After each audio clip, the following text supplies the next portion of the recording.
What up, y'all? Appreciate you showing up, hanging out, listening to my dumb ass. Like and subscribe. So, in response to some of the comments of the last video, somebody said in the comment, they were like, oh, because I said 27% down. No, I said 37% down. And they're like, oh, it's not that. It's 27.1% down, blah, blah, blah. Fake facts numbers, blah, blah, blah. I was like, first, I wasn't talking about year-over-year numbers. What I was referring to was something I saw, which is probably not true. I don't know if my facts were correct, but I wasn't talking about year-over-year because I hadn't seen that information yet. I was talking about, it was either month-to-month or it was the quarterly, 3 months. One of the two, but I don't remember it. And actually, that doesn't matter because I have new numbers. And the new numbers are 44% down. Hardware sales. PlayStation 5.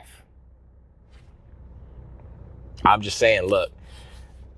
I said a number, and then you said it's the wrong number. You gave me a little number, because that's what you do.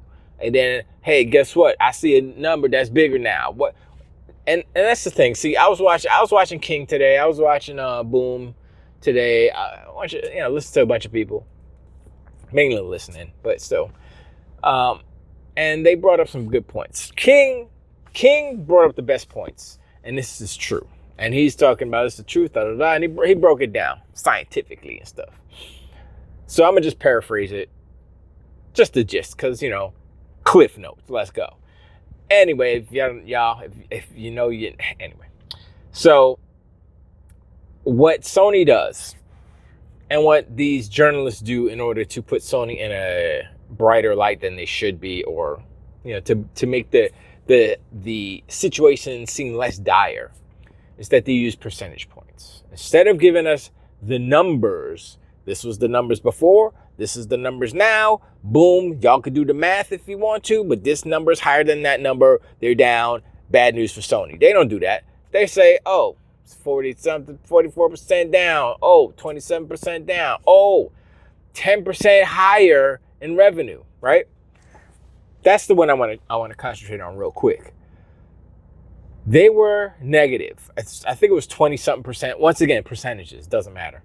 They were negative. They were in the red. They were not making money. They were the opposite of making money. You know what I'm saying? So the revenue, I don't care about the revenue. The revenue is irrelevant when you don't make any profit. You know what I'm saying? So, I mean, we could say I think the revenue was 5.8 billion, I think. Maybe my decimal point's in the wrong spot, but it's not 58 billion. It can't be 58 billion.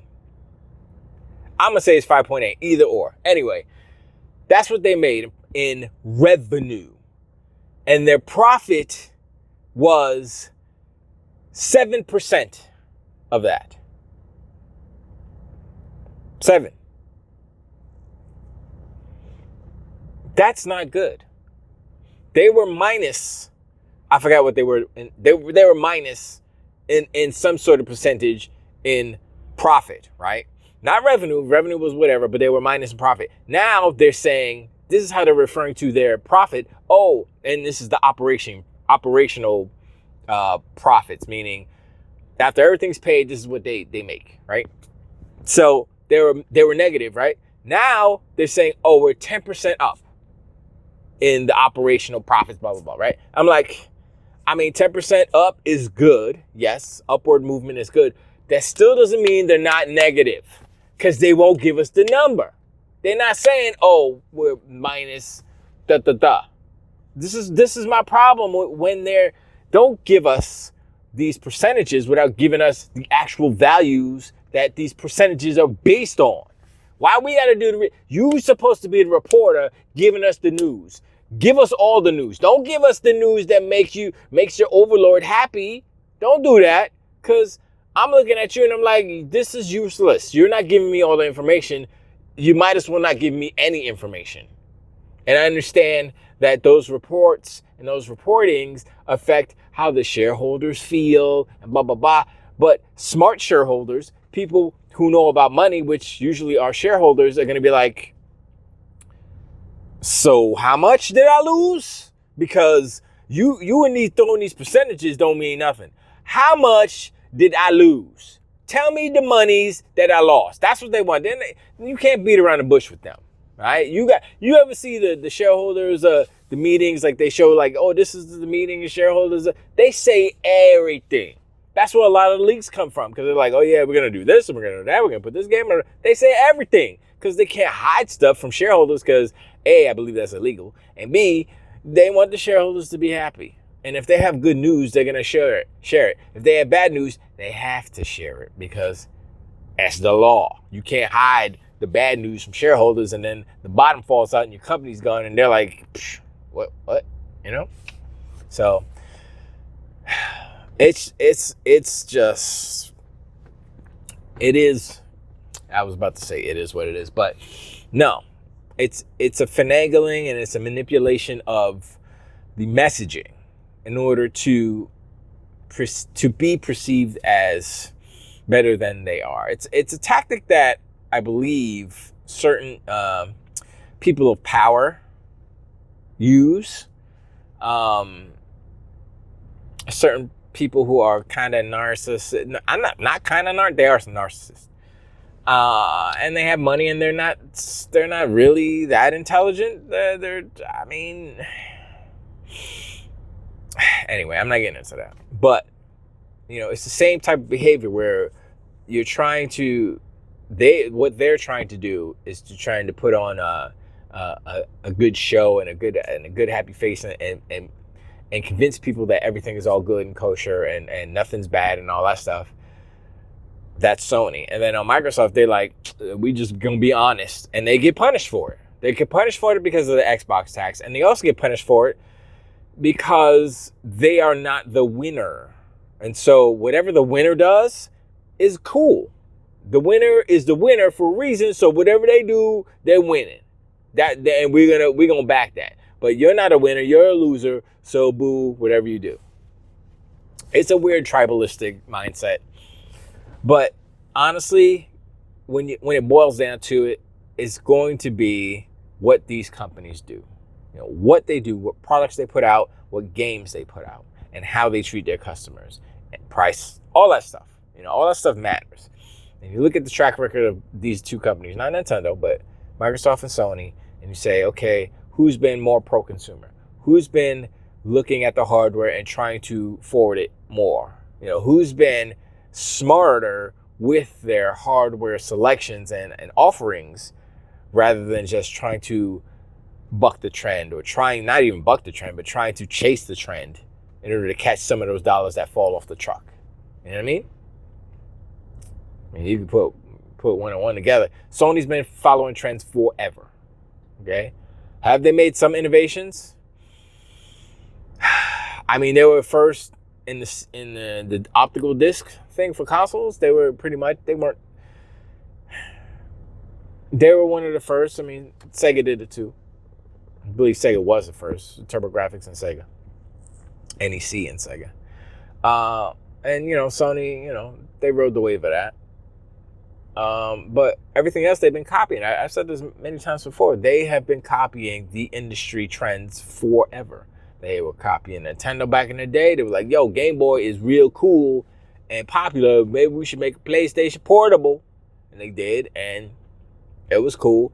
Problem with Sony, how Sony approached that, and Nintendo cracked the nut. They didn't know they cracked the nut, but they cracked the nut. They made a great innovation. It's not really an innovation, but it's what it was is an innovation in kind of the mindset and consumerism side of things, where you say, okay, consumers want this, basically. And they didn't make a product to say, oh, consumers want this. They were kind of just smashing together two products that they already made before, a handheld and a console. And they said, let's just do it all, let's save money, make a little dock, and it's a home console. Who cares about power? Boom. 141 million units later, there you go. And so they tapped into that. They said, okay, we need one console. The key is to have like 100% compatibility with no type of oh, we have to do extra work, because you know these devs, they're like, oh, we got to do extra work to do this version, blah, blah, blah, potato this, blah, blah, blah, right? I will hope that Xbox solves that problem, and when they put out their handheld and when they put out their big boy console, it's one code base. It's one like, yo, it's just a flip of a switch. You got the handheld version, you got the console version, and I would say that the console version might be similar to, really, really similar to a PC version. And so that would be good, because then they don't even have to do a PC version, because the console version is literally the PC version. In a perfect world, that would happen, right? And so that strategy that Sony did not do back in the PSP, PSP Go, and the PS Vita, they didn't do that. They made a bespoke handheld that was not compatible with their big boy console, and it failed. They failed because of that. I'm not gonna say they failed totally. They were a success in that people cracked them and they used them as emulators and did all this other stuff that Sony did not want. But as a standalone console, as a competitor to Nintendo's offerings, they failed. They lost. They lost that console war. Yes, Sony did. And so that's why they stopped making those things. Nintendo comes along, they make their Switch. It's like, yo, that's hot. Microsoft's looking at them, right? Steam's looking at them. Steam makes a Steam Deck, right? Valve makes a Steam Deck. Nintendo, it's like, whatever. Microsoft's like, okay.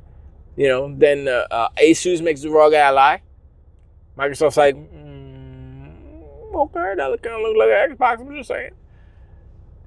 And Phil was kind of like, we got the Steam Deck, we got the ROG Ally, we don't need to boo boo boo. And then he played it. He's like, you know what? It's kind of cool playing Xbox games handheld, but it's not an Xbox. You don't have the Xbox experience. And so I think that was the thing. That's like, and they have a super dope hardware division. The Surface team, as much as y'all may not know this or care, they make good hardware. The Surface laptops and tablets are real good. I'm going to say they're probably top notch. They might be the best. As far as not being Apple. I mean, I'm not saying Apple is the best. I mean, maybe Apple's the most popular, but Surface is like, they're right there. They may be overpriced too, but I'm just saying. So if the Surface team is in charge of doing a handheld and they get the price in line, and that's another thing, price. I heard, I forgot, I think it was on Boom Show. And they said $399 to $499 for the handheld and $599 for the big boy. And I agree, 1,000%. I would pay $499 for an Xbox handheld. Not a penny more. I hope it's not $499. If it's $399, it's bought. It's bought. Oh, let's go. $499, I'm like, fine, I'll buy it. You know, and then I'll wait a little bit, save up for the big boy. I mean, save up. I don't need to save up, but I'd wait, you know, and get the big boy. And if the handheld does dock, then, you know, I might just chill with that for a couple of years. Who knows? It depends on how the performance is, you know. If it's all just about resolution, and, you know, I guess LOD is this thing too. But if they're doing the Auto SR, y'all heard about that? They talked about that a couple of days ago, or maybe yesterday. Microsoft's new Auto Super Resolution. That's what the SR stands for. And Digital Foundry did a little thing about it, you know. We all hate Digital Foundry, but, you know, sometimes you got to watch them because they sometimes say stuff that's true. Or they say stuff that's unbiased, even though it may be biased, but still the facts shine through all the biases. And so they were talking about, the Super Resolution started at 720p, 1080p, and 4K. And they did all the three side by side, I think. And then like original, whatever. And they were all similar, like, they had all similar frames per second. And I was looking at the upscale to 4K. I was like, it's like similar to the 720. I was like, wow, that's kind of, oh. And I was watching on my phone, so I didn't get the full, you know, effect of it, but they seem to be impressed.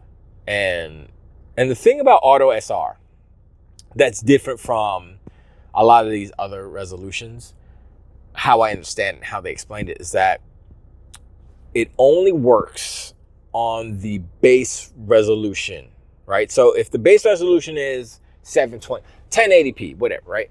Say if the base resolution is 1080p, that's all it does. It just works off of 1080p. That's it. It doesn't do all these other things in order to get to 4K. It just does that one kind of function, which I guess makes it faster or more, I don't want to say more accurate, but for some reason they kind of put it out there that it was better than the other ones in that instance. I guess it's less compute power or less compute cycles, which makes sense because it's only doing one operation off of that one resolution. Also, what is probably the best part about it is that it will work on everything. It's like it's auto SR. So it's not like, I mean, there's some whitelisted games like, okay, I guess they have to put a little bit of code in it for it to work on certain games, but it's not like they have to go in and really do a lot of work. It's kind of like how they had the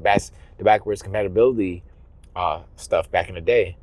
And so I'm like, that's kind of cool. So it could just kind of be a part of it's part of the NPU, right? So it could be part of the hardware and work on every game that is pretty much made. They can say, oh yeah, we're gonna do a super resolution, blah, blah, blah. This is how you do it. It's a little boop, boop. It's a little widget. It's a little app. You just click on it, click and drag and boom. So I'm like, this is what I was talking about back in the day or before when I was saying Microsoft needs to start making it easier for these devs, because devs want to create art. They don't want to have to sit down and learn this and figure this out. But I mean, some of them do. Some of them want to do the math and some of them want to figure out the puzzle. Most devs want to make the art they want to make, design the levels, do the acting, do the animation, all that. They don't want to have to worry about how do I get the resolution to be better.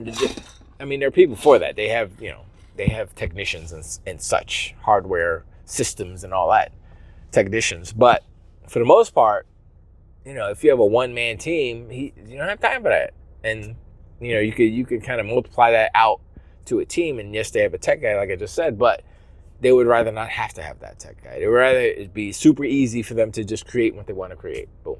Right?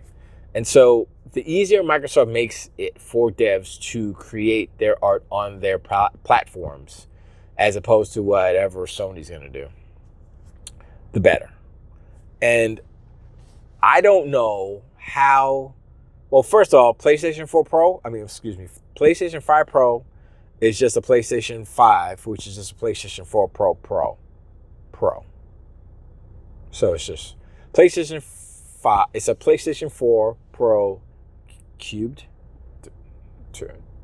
Trinity. How do you say 3? I mean, it's Trinity, right? Tried? No. Anyway, so I have no idea. I mean, PlayStation 5 Pro is just going to be a PlayStation 5 API, all the stuff, just better resolution, blah, blah, blah, better frame rate, probably, maybe not. But as far as like a next console, actual next gen console, PlayStation 6, are they going to still keep the same API for the PlayStation 6? And how can they do that? How? Without it just degrading the game and not making, like, if there's certain technologies that work better, I mean, I guess they can go off the PlayStation 5 Pro and make a PlayStation 6, but that's iteration. That's not really moving anything forward. And I mean, I guess the pisser tech in the PlayStation 5 Pro is similar to the NPU stuff in the Auto SR, but I mean, we'll see which one is better. It's still yet to be seen which one is better, which one performs better. So far, Microsoft is out there. It's been tested. PlayStation's is just, and is that pisser? Is that just like super checkerboard rendering or something? I mean, what is it? They've been very vague about that stuff.